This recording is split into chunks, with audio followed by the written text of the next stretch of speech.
sejam muito bem-vindos em mais um Greencast, um podcast proporcionado pela Fórmula Digital. Inclusive, se você tiver interesse em ter o seu próprio podcast, a Fórmula Digital fornece, formas de tu fazer o teu podcast, fazer vídeos institucionais. Então, a gente está sempre à disposição para o que for necessário nos meios de gravação digital. E hoje eu tô aqui, a gente vai falar com a Rossana e com a Ana. As duas, elas têm negócios com a consultoria BA Negócios, ligadas à área de sustentabilidade, ESG, marketing corporativos, ODS. Então, a Rossana é a diretora executiva e cofundadora do BA Negócios. Ela é expert em recursos humanos e sustentabilidade social, ESG e ODS. E a Ana é a diretora administrativa e cofundadora da BA Negócios e é expert em marketing institucional. Sejam muito bem-vindas. Até peço desculpas, que é a nossa querida Cláudia, que tem comigo aqui o programa Greencast. Ela não pôde participar hoje, ela está em um evento de ESG que ela organiza, então ela não pôde participar, mas fiquem também muito à vontade. Agradeço pelo convite, vim aqui conversar contigo, nós trocar uma ideia sobre essas temáticas, principalmente sobre o ESG e desenvolvimento sustentável. É verdade, a gente fica muito feliz sempre com essas oportunidades, porque uma das coisas que a gente acredita na nossa empresa, enquanto profissionais, é que quanto mais a gente difundir essas ideias e falar e popularizar esses termos, mais agentes transformadores a gente consegue captar e cativar por aí. Isso é verdade. Uma das coisas que eu tenho visto muito nessa área do ESG é que novos profissionais têm migrado nessa área de sustentabilidade, responsabilidade social, onde antes a gente tinha profissionais bem nichados, específicos daquele setor, e que agora, há pouco tempo, eu já vi pessoas de letras trabalhando com essa pauta ESG. Eu já vi tu mesmo, que é da área de recursos humanos, Não que não possa, não Sim. que não seja... E, na verdade, é muito bem-vinda essa diversidade de profissionais. Essa multidisciplinaridade, ela é muito interessante, porque ela agrega bastante, Então, assim, ela traz diversos conhecimentos e todos eles com um objetivo único, Que é a implementação dessas práticas, Então, todo conhecimento, independente de onde ele venha, Então, é sempre muito importante e agregador. E inclusive, na parte de... Um dos setores que eu mais utilizo nessa parte do ESG é o jurídico, Os advogados têm entrado muito nisso. Eles, eu acredito que iniciaram pelo compliance, Sim. E começaram a entrar, inclusive, nessa área ambiental. E tu, como administradora, e recursos humanos, como que vocês viram essa oportunidade nesse mercado de entrar na pauta ESG? Não sei se vocês já começaram a carreira de vocês nisso. Queria que vocês contassem um pouquinho da história de como foi essa trajetória. Quer falar primeiro? Posso falar. Nós nos conhecemos na Unicinos. A Ana estava iniciando o mestrado e eu o doutorado. Nós somos acadêmicas, Então, hoje em dia a Ana também está fazendo doutorado, terminou o mestrado dela e também está fazendo. E nós sempre tivemos essa vontade de trabalhar com sustentabilidade, Principalmente nós duas, a gente sempre conversávamos muito sobre isso. A gente escrevia artigos científicos sobre consumo sustentável, Sobre os ODS. Então, foi algo que nós duas já tínhamos essa paixão e a gente resolveu unir essa paixão e criar a BA, Então, a BA, ela acaba surgindo de uma necessidade nossa de querer investir nisso e também porque a gente gostaria de trazer esse conhecimento acadêmico para as empresas, Porque a gente nota que há uma lacuna muito grande entre as empresas e a academia e nós gostaríamos de diminuir isso, nós gostaríamos de aproximar. Então, trazendo os nossos conhecimentos acadêmicos para o mercado, eu acredito que essa foi uma das formas que a gente encontrou para simplificar, tanto que a gente fala que a gente descomplica os termos, Quando a gente explica para os nossos clientes, a gente tenta sempre descomplicar, Sempre explicar de uma forma muito fácil o que é esse tal de ESG, o que são esses termos, responsabilidade social corporativa, Então, a gente sempre tenta explicar de uma forma muito simples para que eles possam compreender e ver qual o valor que isso tem para a sua empresa. Porque as empresas que hoje em dia investem nisso, isso agrega muito valor para elas. As pessoas estão muito preocupadas com a imagem da empresa. E as empresas que têm essa preocupação, elas acabam se destacando no mercado, Só para complementar, assim, por exemplo, tô lendo o subtítulo do Green Podcast, o próprio termo sustentabilidade, ele ainda não é definido por si só, ele não tem uma consolidação de entendimento geral por profissionais, nem dentro da academia. Existem diversas correntes de pensamento, pensadores, intelectuais que abordam perspectivas em torno desse conceito, né? E a gente percebeu isso na academia e nessa ansiedade de tentar transformar e fazer alguma coisa e, principalmente, né, aproximar, como a Rosana disse, a comunidade em geral, os negócios, os empreendedores, né, as pessoas desses termos, da importância dessa transformação, que a gente criou a Aba Negócios. E, além disso, tu falaste antes sobre a questão dos advogados entrando nesse nicho e outros profissionais. Eu só queria fazer um comentário de que, a Rô falou isso um pouquinho, essa questão de multidisciplinariedade, de diferentes saberes, é o que realmente converge, agrega e engloba esse conceito do ESG. E talvez a área do direito, ela veio com essa exigência dentro do mercado, né? Porque hoje é um tema emergente, a sustentabilidade hoje é considerado um tema emergente dentro das empresas, então as pessoas estão vendo que para sobreviver nos seus negócios, elas vão ter que mudar o mindset, né? Vão ter que refazer o planejamento estratégico.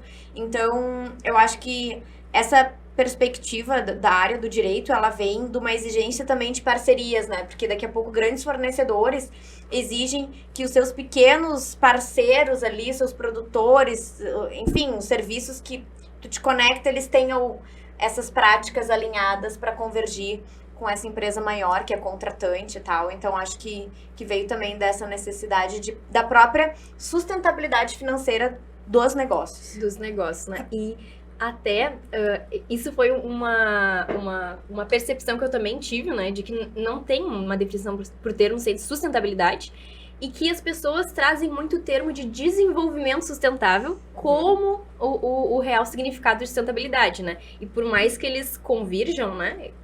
Sejam muito parecidos, muito próximos, ainda assim não é a mesma coisa. Academicamente, né, o que seria sustentabilidade? Ela tem um tripé, que é o ambiental, o social e o econômico, né? Então, tem as atitudes voltadas ao meio ambiente, porque normalmente as pessoas lembram de sustentabilidade e levam para apenas o meio ambiente, apenas para a sustentabilidade ambiental. Mas ela vai muito além disso, ela tem o social, né, que trata todas as questões sociais, não apenas, digamos, projetos sociais, inclusão, mas ela vai muito além disso. E o econômico, né, que trata a questão da economia, de como a gente trata a economia, né, e entra a economia circular, que é muito interessante. E o desenvolvimento sustentável, ele tem muito a ver com isso, porque o que é o desenvolvimento sustentável, assim, aquela frase, né, é garantir que as gerações futuras tenham suas necessidades supridas, como nós também temos hoje em dia, né, teoricamente as nossas necessidades supridas, né? Então, os dois termos, eles acabam se conversando, né? Eu brinco, assim, que é um colar de elos, assim, né? Exatamente. E daí, cada vez vai aumentando esses elos, né? E tudo que vem, sempre vem para agregar, né? Então, assim, isso é muito interessante, essa evolução dos termos, né? Essa evolução da compreensão disso. Então, nós, dentro da BA, nós buscamos muito isso, assim.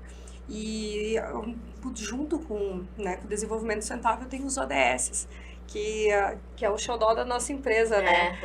Que a gente tem até um nosso método de análise e viabilidade dos ODS, né? Os 17 ODS, que tentaremos cumprir até 2030, né? Eu acho que, infelizmente, não será de uma forma... O Brasil não terá o desempenho que teve, como teve com os ODMs. Não sei se tu ouviu falar dos ODMs. Que é anterior aos ODS, que é os Objetivos do Milênio. E eu até acho interessante, porque eles eram mais sucintos, né? Tinham menos ODMs. E aí a gente conseguia, talvez, não que seja ruim agora, né?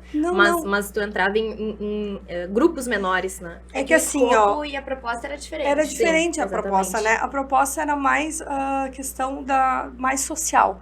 Tá? Os ODMs, né? Então, tanto que tinha redução da imortalidade infantil, né? Tinha muita questão das mulheres grávidas, entre outras coisas. E nós, o Brasil, a gente foi exemplo disso. E principalmente Então, assim, por ó, isso, voltado para países em desenvolvimento, era né? bem Não era um pra- escopo global, né? De agenda global, que nem que nem Os são ODS ODS agora. são para digamos assim, para os países tanto desenvolvidos quanto os emergentes. E os ODMs eram mais para os países emergentes, os países subdesenvolvidos também, né, que chamam. Essa é a diferença. E nós, como o Brasil sendo um país emergente naquele momento, né, dos ODMs, a gente teve um bom desempenho disso. Como né? exemplos. Fomos exemplos. E eu acredito que nos ODS não seremos, infelizmente, né? Acredito que temos ainda 8 anos para cumprir a agenda, acho que dá tempo de melhorar isso. Dá tempo. Mas até o momento o nosso E a desempenho pandemia, tem sido bem complicado, infelizmente, né? atrasou muito, né, essas metas e em nível global, não, e principalmente nos países mais pobres, como o nosso, e países em situação piores que o nosso. Então, a pandemia também foi um fator que, obviamente, ninguém previa e que atrasou muito também o cumprimento de sucesso dessa agenda, tanto em países desenvolvidos e ainda mais nos países em desenvolvimento, né? Então, isso também foi um agravante aí para o que já não ia bem ficar pior ainda. Sim. Com os ODMs, a gente saiu do mapa da fome, né? Agora a gente voltou, esse ano a gente voltou para o mapa da fome mundial, né? Então, mas eu acredito que os próximos anos as pessoas estão começando a ter mais consciência, né? Eu acredito que a gente brinca, a gente é muito esperançosa, né? Então A gente tem que ser positiva, tem né? que ser positiva, né? Eu acredito que a gente vai ter um desempenho não tão bom quanto os ODMs, mas eu acredito que o nosso país tem potencial para isso, né? Se os ODS não é só as empresas que precisam fazer, e o setor público, nós como pessoa, como CPF, né? Como pessoa física também nós podemos ajudar, né? Até a gente tem um guia, se entrar no nosso Instagram, tem um linkzinho ali, nós temos um guia do ODS na prática.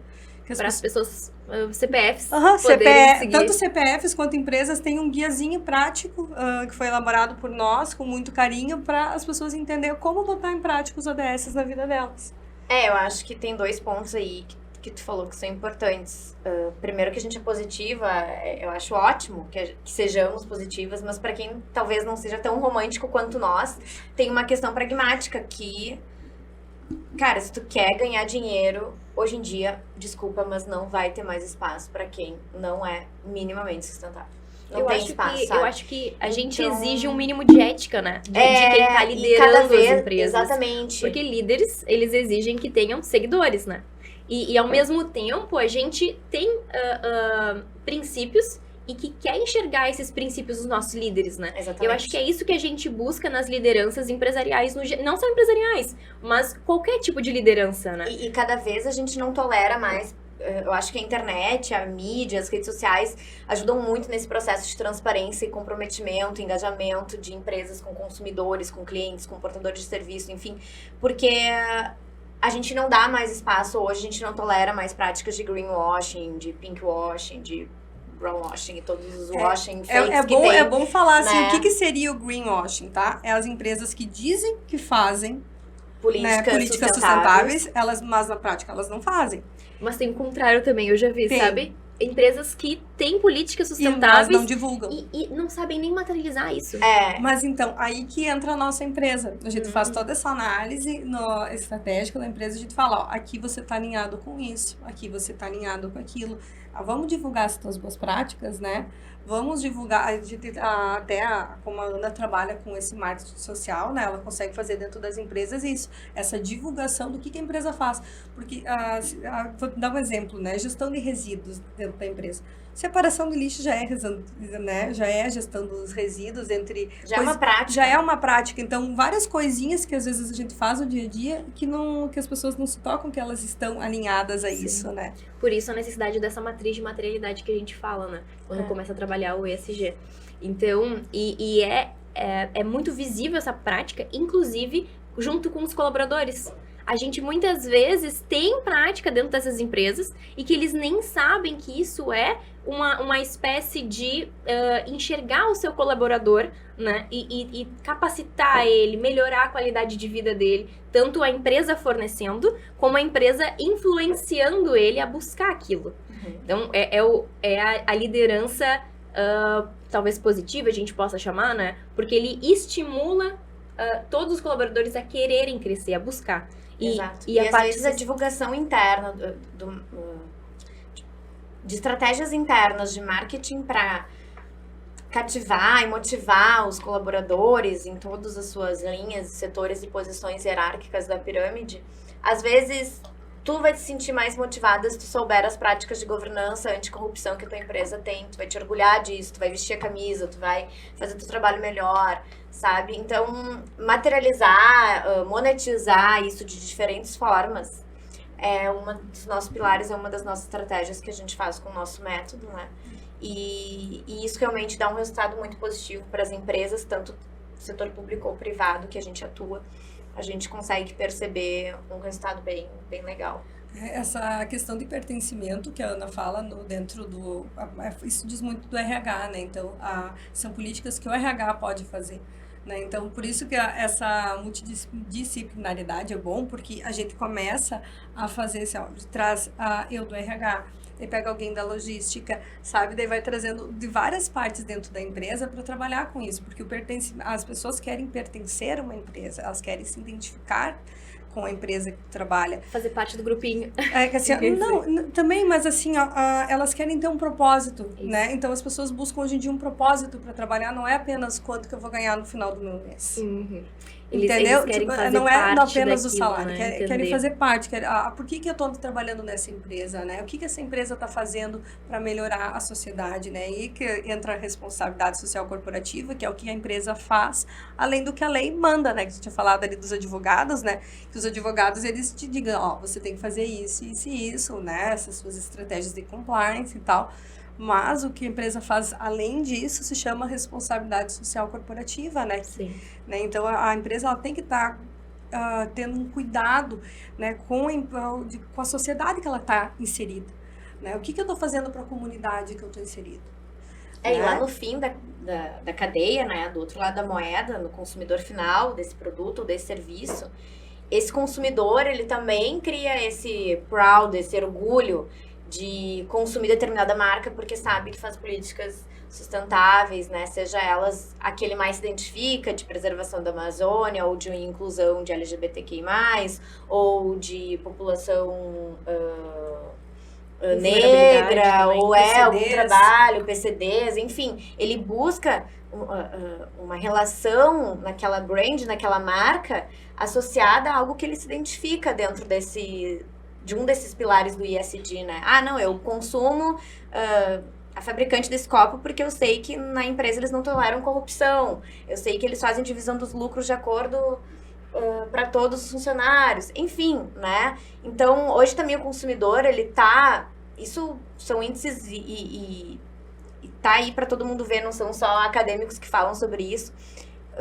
Em nível global, a gente tá com um novo padrão de consumo. Nós aqui, geração millennials, exigem hoje do mercado fortemente essas questões agregadas, esse valor agregado de sustentabilidade em produtos e serviços. Sim, hoje em dia, na verdade, é o consumidor que dita as regras. Exatamente. Né? Então, as empresas, elas estão não se blindando, né? Mas se organizando para atender uma demanda que o consumidor está criando. E a gente aprende muito isso, né? Eu quero atender quem? Aquele que eu estou atendendo. Quem trabalha com serviço consegue entender um pouco melhor isso. Eu vou fazer do jeito que o cliente quer. O consumo consciente, né? Consumo sustentável, tem vários nomes que usam, né? Para isso, mas nada mais é do que o consumo consciente. Tu ter a consciência de onde... O que seria, né? Tu ter a consciência de onde que tu tá consumindo, qual é a matéria-prima que essa empresa usa, ou se eu vou fazer se é serviços, né? Como que esse serviço é prestado, né? Então, tem tudo isso. E eu tô vendo um movimento muito grande de pequenas empresas entrando nesse mercado ESG, que antigamente, ou até pouco tempo atrás, né, apenas os grandes estavam inseridos, né, estavam preocupados com isso. E agora, inclusive, esses grandes, por precisarem atender demandas também dos consumidores, precisam que os seus fornecedores, que normalmente são os pequenos e médios empresários, né, pequenas e médias empresas no geral, precisam atender essas demandas também.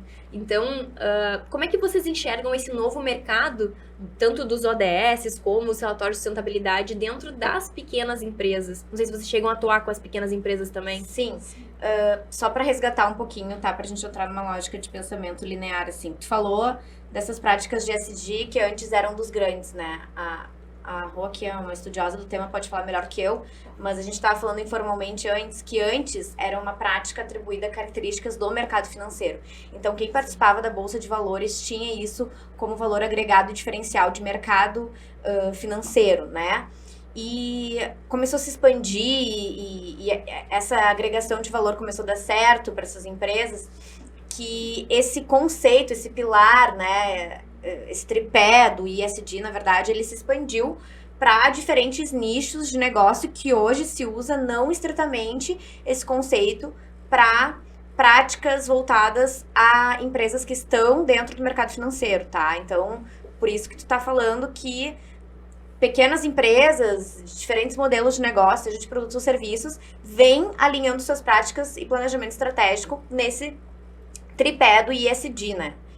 Então, como é que... Não sei, assim, vou falar por mim aqui, mas acho que a Rô tem um pensamento semelhante. O que a gente percebe? A gente, claro, tem essa mesma visão e percepção que tu, que na verdade, a gente até fez um outro podcast com uma economista uma vez, que ela estava nos dizendo, né, que a máquina do desenvolvimento do país, do nosso país, do Brasil, são as pequenas empresas e médias empresas. Diferente do que a gente pensa que são as grandes, né, multinacionais e tal. O que move a economia do nosso país são os pequenos empresários. Então, é muito legal, é importante pra gente, é muito representativo que esses empreendedores, que às vezes são únicos como uma MEI, ou empregam 2, 3 pessoas, né, até 20, 30, que eles tenham esse pensamento. Porque essas pessoas, elas são muito transformadoras dentro do mercado, dentro da entrega dos seus produtos e serviços. E realmente eu acho que o Brasil é um país muito empreendedor, tem uma característica muito empreendedora, talvez pela criatividade nata do brasileiro, pelo espírito virador, né? Às vezes não é nem sonho, mas é necessidade, o cara vai lá e monta um negócio. E eu acho muito legal que a visão desse empreendedor esteja cada vez mais voltada para essas práticas e o olhar para esse pilar.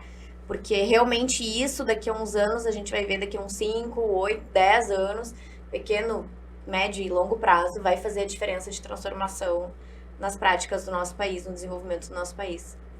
Não sei se você quer complementar alguma coisa. Não, eu concordo com a Ana, né? Então, até a nossa empresa, a gente trabalha muito com o pequeno, né? Então, a gente tenta muito simplificar muito para as empresas pequenas o porquê que isso é tão importante, né? Esse valor agregado. Tem uma empresa que a gente é parceira, que é uma empresa que ela faz contagem de carbono lá de Caxias do Sul, a APQ, e a gente conversa muito sobre isso, assim, sabe? Como que a gente pode incentivar as empresas a terem essa visão mais sustentável, né? E pensar que o sustentável não é caro. Porque muitas vezes as pessoas, eu não vou investir em políticas de sustentabilidade porque vai sair mais caro. Não vai sair. Vamos olhar ao longo prazo tudo compensa, né? A mesma coisa quando for botar energia elétrica, energia solar. Tu vai colocar, mas agora tá muito caro, mas olha a tua conta de luz depois, o quanto que vai compensar lá na frente, né? O problema é que as pessoas normalmente pensam em curto e imediatismo, em curto prazo e médio de vez em quando. Mas nas empresas a gente tem que pensar no longo prazo, né? E esse longo prazo, hoje em dia, de uma certa forma, diminuiu, porque a forma que nós temos a compreensão do tempo, ela é diferente de antigamente. Uhum. Então, o longo prazo seriam 5 anos. A gente vê estudos, por exemplo, de consumidores. Não é mais 10 como era antigamente. Reduzem drasticamente investimentos na área da saúde em seus países, por exemplo.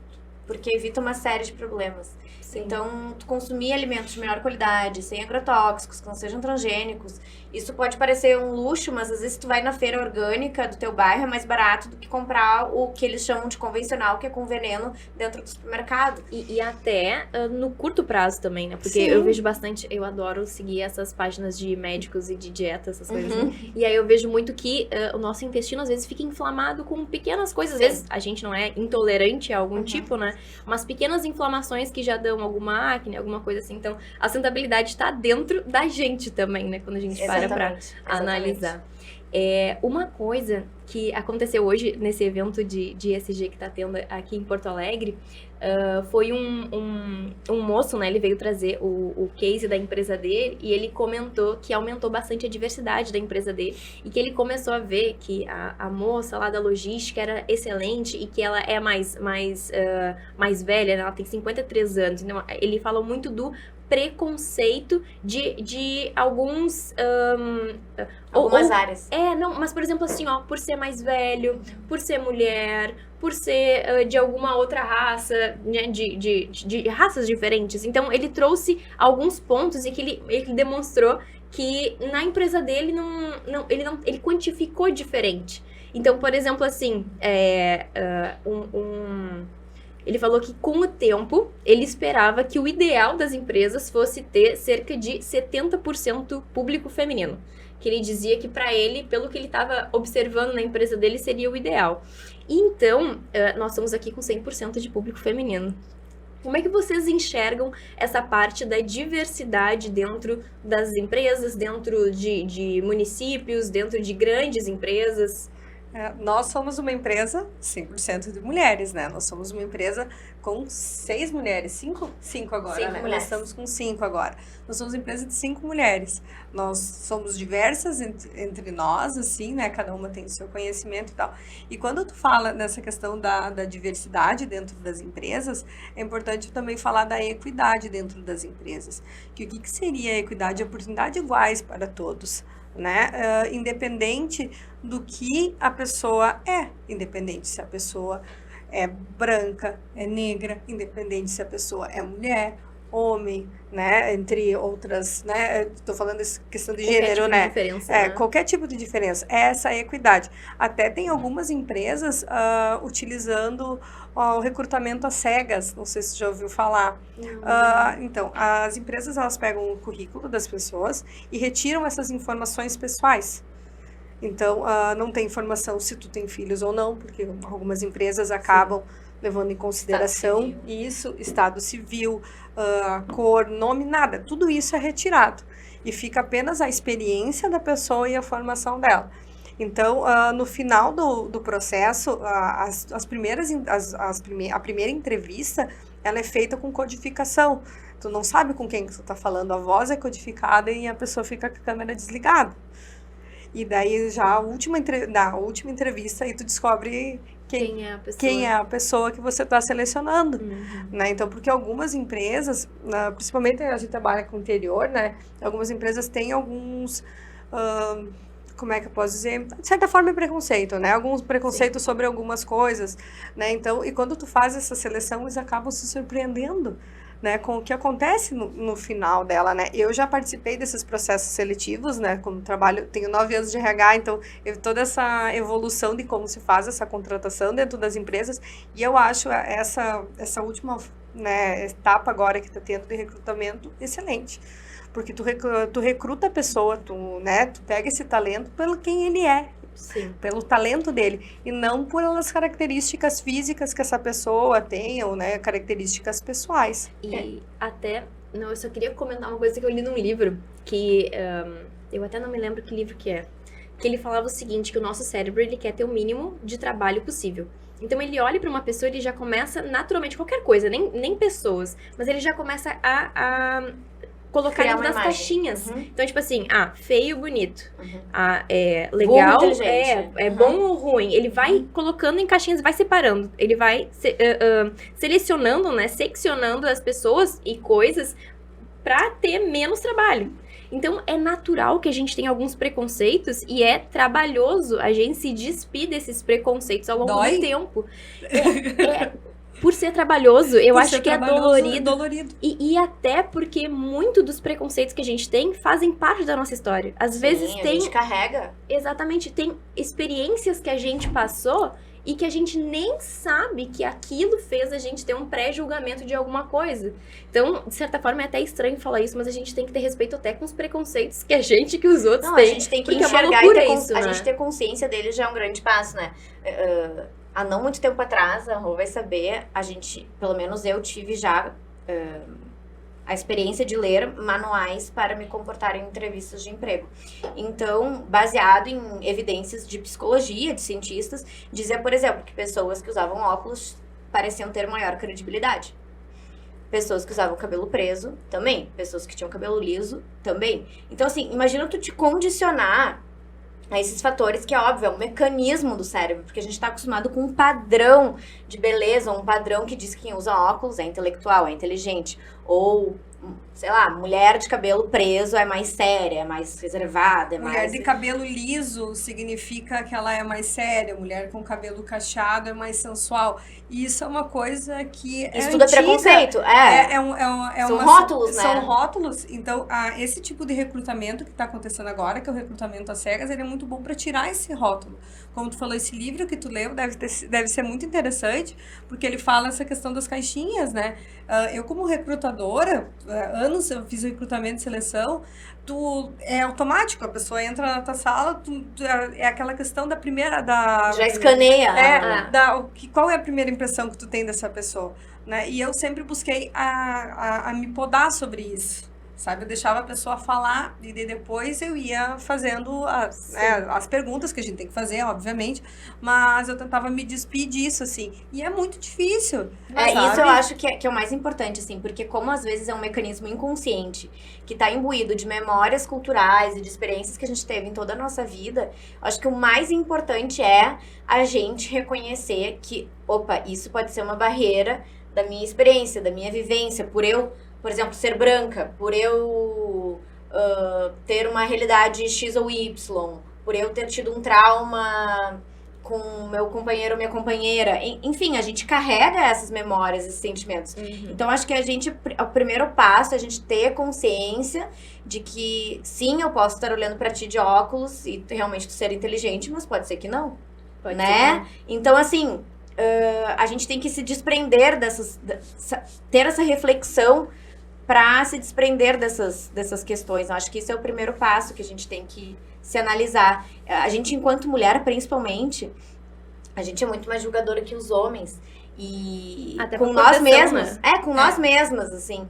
E eu acho que falta muito, assim, a gente ser mais parceira enquanto mulher, ser mais compreensiva enquanto mulher, de toda a nossa fragilidade, de toda a nossa personalidade, das nossas diferenças, para se respeitar mais e fazer diferente nas empresas, né? Eu tenho amigas minhas que passaram situações constrangedoras em entrevistas de emprego por serem mães, e então isso é muito grave, né? Sim. A gente não pode permitir mais espaço para esse tipo de coisa, né? Tô falando agora disso, me veio uma lembrança, assim, eu tinha um cliente, quando eu também trabalho com...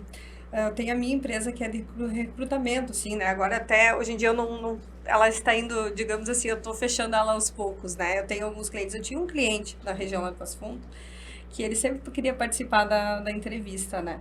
E eu ficava constrangida com ele junto da entrevista. Ele começava a perguntar se a mulher tinha com quem deixar os filhos, se ela não era mãe ainda, se ela queria ser mãe, se ia ser logo, entendeu? É perguntas que você não faz. Eu ia me dar muito mal nas entrevistas, porque eu sou louca pra ser mãe.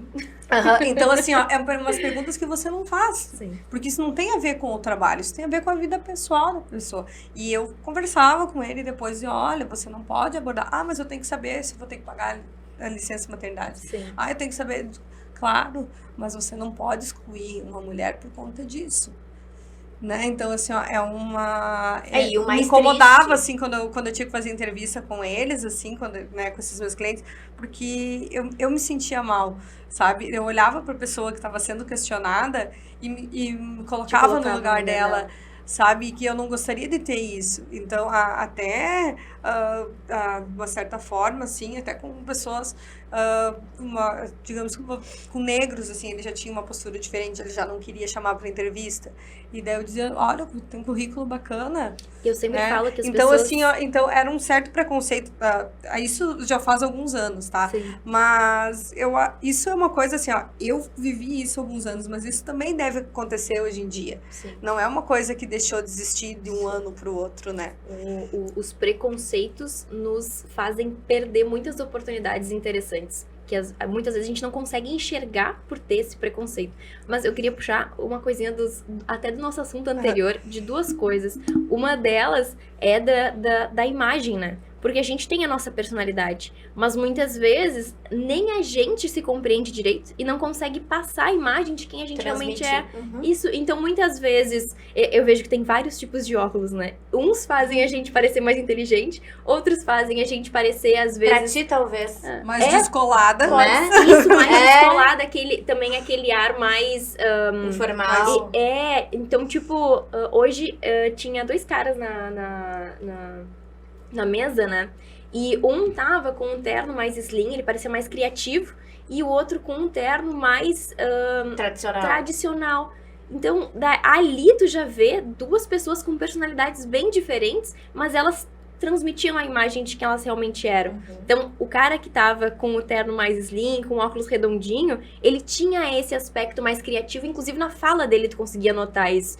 E o outro bem tradicional, diretor de banco. Então, tu vê que a gente consegue transmitir a nossa personalidade da forma como a gente se veste, com cabelo liso, com cabelo mais cacheado, sendo um pouco mais acessível, o cabelo mais cacheado, um pouco mais difícil de acessar com o cabelo liso, né? Mais... Então, a gente consegue usar isso a nosso favor também para transmitir aquilo que a gente quer. Então, às vezes, o julgamento, ele também é positivo, porque tu consegue transparecer isso, né?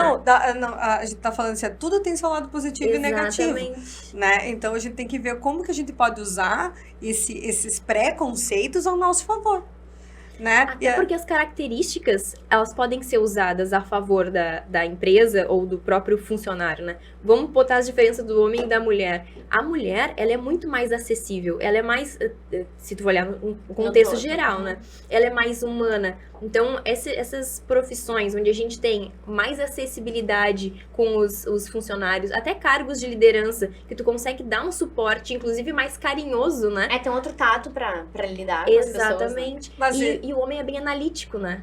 Não que a mulher não possa ser, mas a tendência em natural, geral.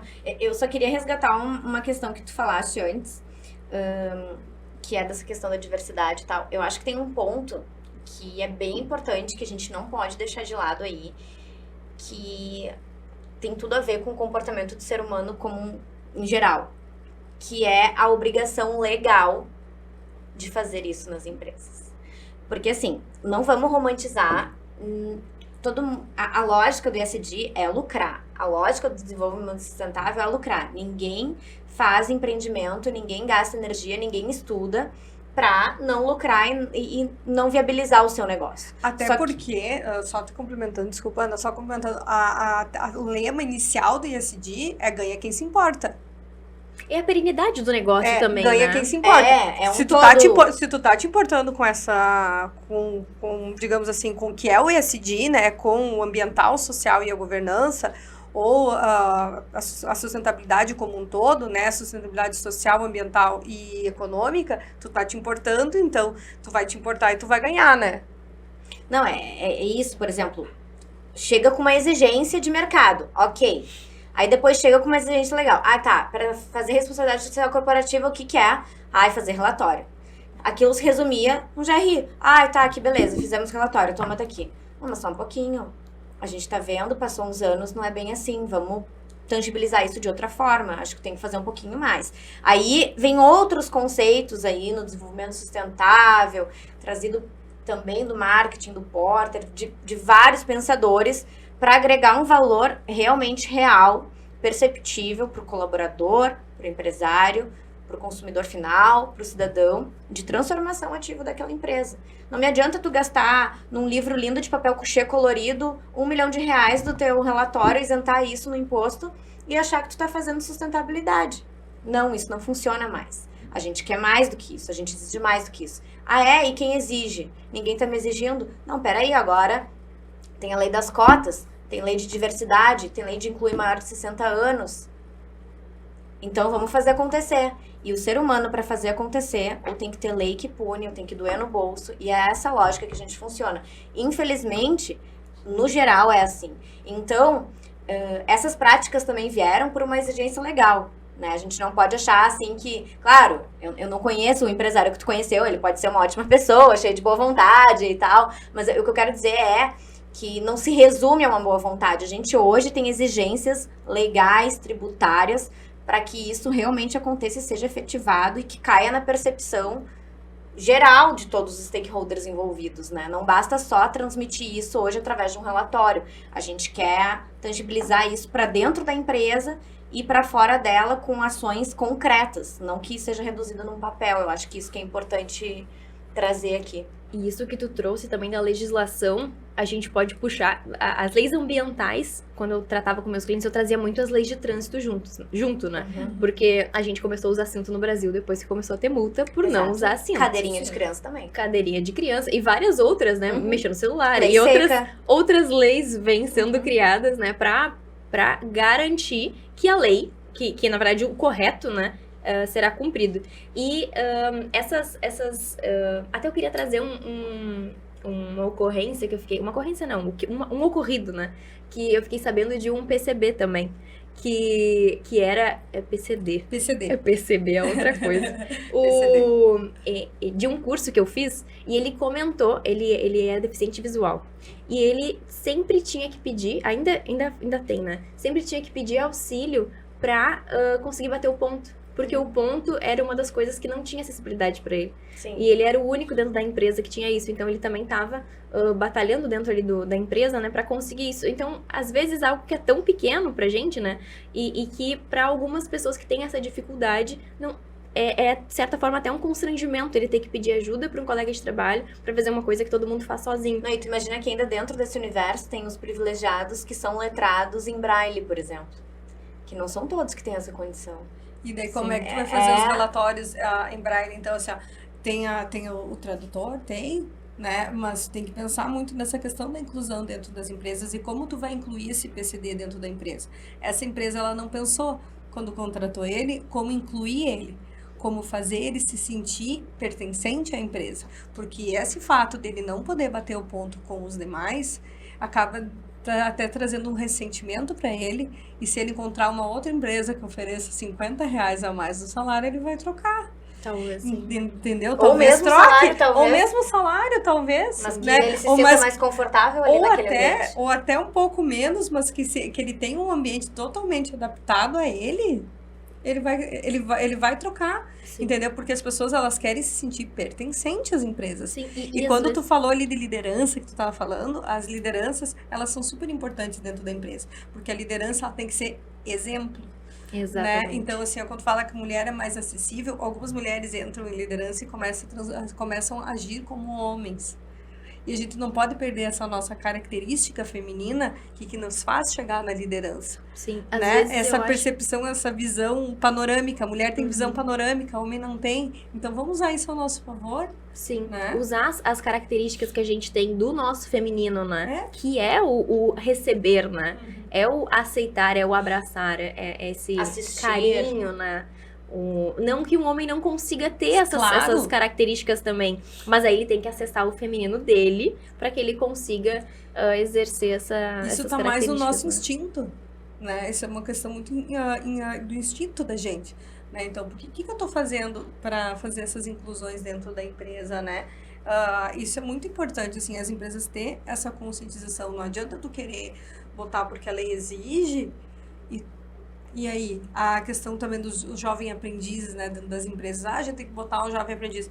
Eu vou botar um jovem aprendiz a tirar xerox, que agora não tem mais, né, mas na minha época, quando era nova, né, botar tirar xerox, buscar café, tu não ensina ele, inclui ele, dá alguma responsabilidade pra ele. E sabe o que eu acho mais positivo, Vanessa? A gente tem experiências reais e, de novo, vou trazer aqui, acadêmicas, de notícia, joga no Google que tu vai ver.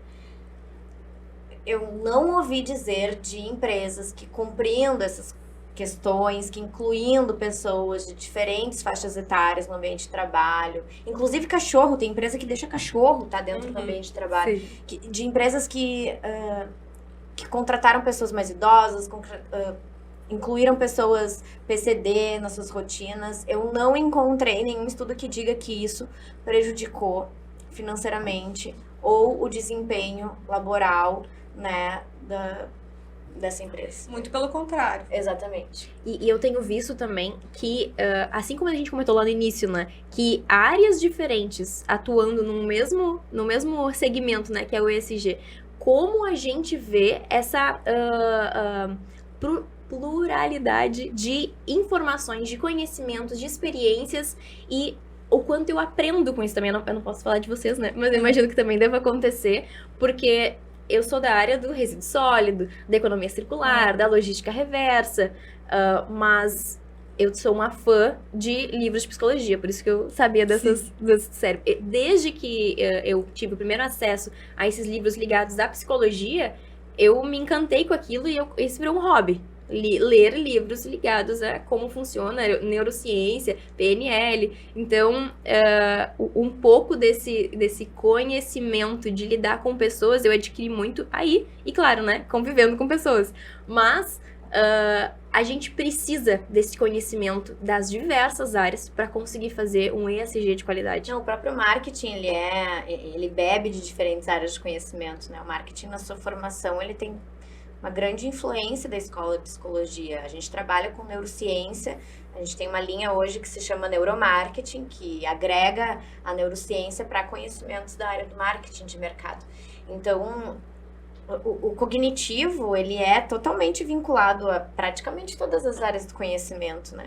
Então, quando a gente consegue convergir isso, transformar em algumas outra ciência, como marketing, por exemplo, que é hoje suas áreas, né, ligadas aí, a gente tem um resultado muito positivo, porque a gente também quebra barreiras, né?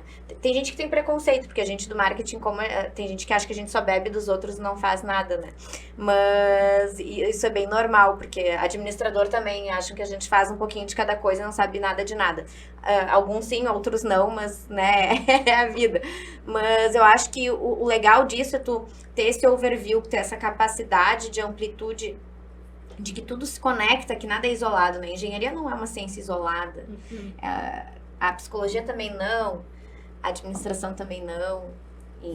Enfim, então isso a gente consegue ter uma visão, porque para te fazer práticas, desenvolver práticas de ESG com sucesso, a gente tem que entender esse tripé, né? O environment, o social e o governance de maneira ampla. Porque, na verdade, o escopo disso ele é gigantesco. Nem tudo é ESG, ok? Mas ele engloba muita coisa aí que a gente pode fazer nas empresas em cada um desses pilares que diferentes profissionais podem prover de suas técnicas e conhecimento com sucesso para desenvolver essas estratégias. E outra coisa assim, não é complicado aplicar o ESG. Vou te dar um exemplo bem prático, de algo que a maioria das pessoas que já pegou a empresa já fez uma análise SWOT. Sim. Você pode fazer na tua análise SWOT, tu pode fazer como tu vai aplicar o teu ESG. Sim. Então, é simples, e daí tu implementa com isso um processo de melhoria contínua. Então, se tu consegue implementar. Então, não é tão complicado assim. Não precisa tanta profundidade, né? Não vai, eu vou ter que rever todo o meu planejamento estratégico. Não, você só vai melhorar o teu planejamento estratégico. Ele vai continuar sendo do jeito que ele é, só que melhor. E ainda falando um pouco do que tu trouxe, e voltando na parte de diversidade, a gente precisa tanto de profissionais generalistas, como os especialistas em qualquer área, inclusive no ESG. Que a gente vai ter lá o especialista, talvez em resíduos sólidos, para resolver um problema de alguma empresa que está com dificuldade em alguma coisa, um especialista em recursos humanos que está com dificuldade em incluir algumas pessoas dentro da empresa. Até nesse curso que eu participei, eu trouxe um exemplo de uma empresa. Eu até não vou comentar qual empresa que é, mas que eles pegaram o público autista para aproveitar o hiperfoco deles para trabalhar no desenvolvimento de programas. Claro. Então, por que não usar as diferenças para aproveitar isso dentro da empresa? É a melhor forma, se tu consegue, até falando nas características, né? Se tu consegue pegar uma qualidade que a gente hoje enxerga como diferença, mas que pode ser enxergado como uma qualidade e trazer até, de certa forma, um conforto para aquela pessoa, porque ela tá usando uma característica dela para canalizar algo positivo. Quando tu falou ali do hiperfoco, pessoas com TDAH também têm o hiperfoco. Exatamente. Então, assim, tu tem que pegar essa característica e usar da melhor forma possível. Não usar de uma forma exaustiva, porque o hiperfoco, ele traz exaustão. Mas, né, tu usar isso de uma forma inteligente para a empresa. Né? Quando a gente fala ali de questão de dentro do RH, do ISD, não é também só inclusão, é como ele se sente dentro da empresa, é o bem-estar do colaborador dentro da empresa, é o que esse bem-estar dele dentro da empresa gera na sua vida fora da empresa, porque a gente tem que pensar na vida fora da empresa. Olha quantas pessoas com burnout, entre outras doenças, né, por questão de num trabalho exaustivo, né? Ansiedade, que é o mal do século, né? Então, a gente tem que pensar muito nisso, no bem-estar do colaborador, né? E tu utilizar as características diferentes dele, diferentes porque nem nós não somos iguais. Eu não sou igual a você, eu não sou igual a Ana. Todos nós temos as nossas diferenças. Então, o que é a minha diferença? Digamos, o que eu sou, no que eu sou especial, como que eu posso usar essa forma positiva, esse meu, digamos assim, como é que eu posso dizer assim, para trazer a qualidade, que eu sempre busco assim exemplos lúdicos, né? O que eu posso fazer isso com esse meu dom? Sim. Né? De certa forma, todos nós temos algum dom. Alguma diferença que nos torna especial, né? Isso aí, meninas. Eu poderia conversar com vocês aqui uma semana sem parar, ou até mais. Mas eu gostaria que vocês fizessem as contribuições finais de vocês. Foi muito especial ter vocês aqui. Agregou um monte, inclusive para mim, profissionalmente, vou ser bem sincera. É uma pena a gente não ter a Cláudia aqui também, que eu tenho certeza que ela ia amar vocês e ia adorar também trazer muito da experiência que ela tem. Então, espero que vocês possam trazer. Venham mais vezes também. E, por favor, fiquem à vontade para fazer as contribuições finais. Bom, Vanessa, obrigada, né, novamente pelo convite. Para nós também é sempre um prazer falar. A gente também poderia ficar falando aqui uma semana, o ano inteiro, né? A gente não conseguiu falar muito sobre os ODS, que também tem tudo a ver com ESG, tem alguns ODS super ligados a isso.